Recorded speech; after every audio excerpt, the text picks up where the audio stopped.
For the longest time, there's been this comfortable, almost unspoken rule in the tech world. The iPhone is just the best. It's had this unshakable reputation. But as we head into 2026, that long-held belief isn't just being questioned. It's getting completely dismantled by cold, hard data. The ground is definitely shifting, and that throne is starting to look a lot less secure. So what's causing all this? Well, it really kicks off with this one number, plus 9.5%. That is the real-world performance advantage the newest Snapdragon chip has over Apple's latest A19 Pro, according to Geekbench tests. And that's a big deal, because for years we all just took it for granted that Apple's silicon was the fastest out there. Well, that's just not true anymore.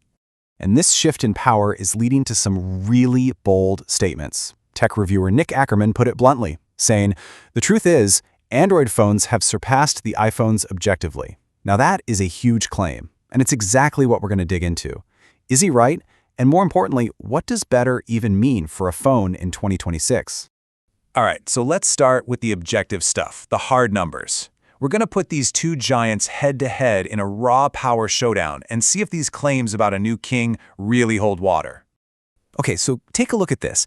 This chart really shows you where that performance gap is. For simple day-to-day stuff, yeah, the iPhone is still right there, totally fine. But the minute you start pushing these phones with really demanding tasks, we're talking 4K video editing, high-end gaming, the story completely changes.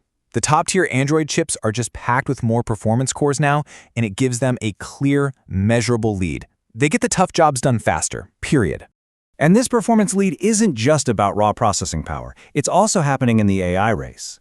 Google's Gemini Assistant it's leaps and bounds ahead of Apple Intelligence. I mean, you can have a live, natural conversation with Gemini. You can let it see your screen to understand context. You can point your camera at something and ask questions about the real world. Meanwhile, Apple has been so cautious that some people are calling its AI launch Apple Maps bad. Remember that? It's a major stumble.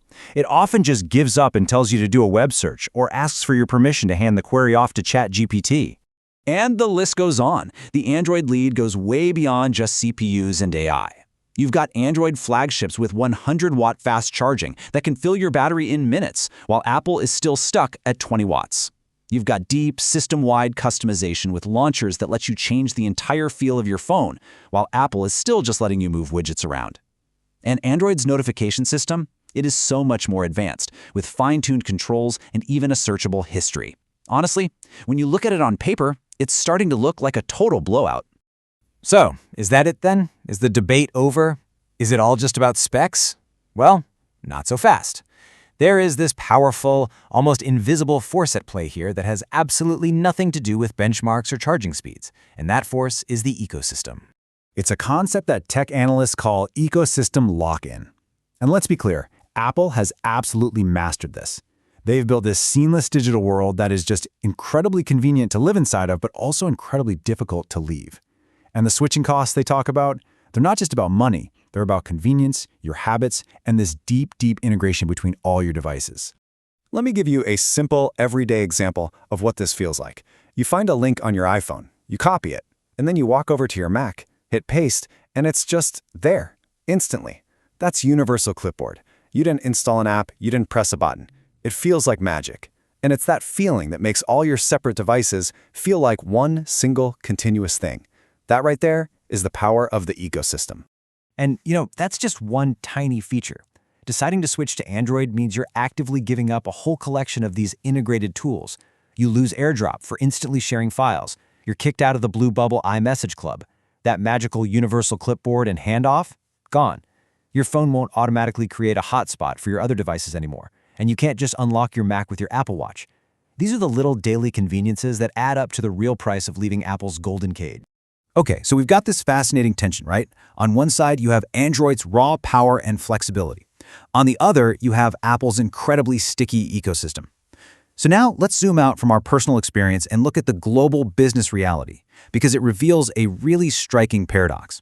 If you look at sheer numbers, how many people use each system, it is not even a competition.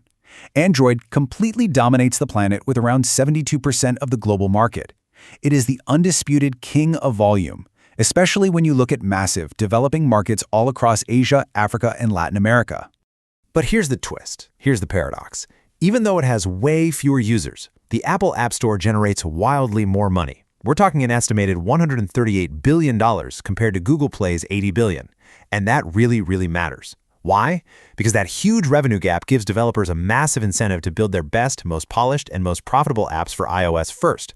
And that creates this self-perpetuating cycle of quality that keeps the whole ecosystem strong. So where does all this leave us? We've got Android clearly winning on raw performance, on features, and on customization. And we've got Apple winning on its seamless ecosystem, on user loyalty, and on making the most money for app developers. The fight in 2026, it seems, is no longer about which phone has the better camera or the faster chip. It's become about something much bigger, something more fundamental. The choice has really evolved. On one side, you have Apple's polished nation. Think of it as a closed, secure, and perfectly integrated digital territory. Everything is simple, it's consistent, and it just works. But the borders are high, and the rules are very strict. And on the other side, you have Android's open frontier. This is a diverse, powerful, and endlessly customizable landscape. It offers you incredible freedom and choice, but that same freedom can sometimes lead to fragmentation and a less predictable experience. So, as we look at the state of the smartphone world today, the question we really have to ask ourselves has fundamentally changed.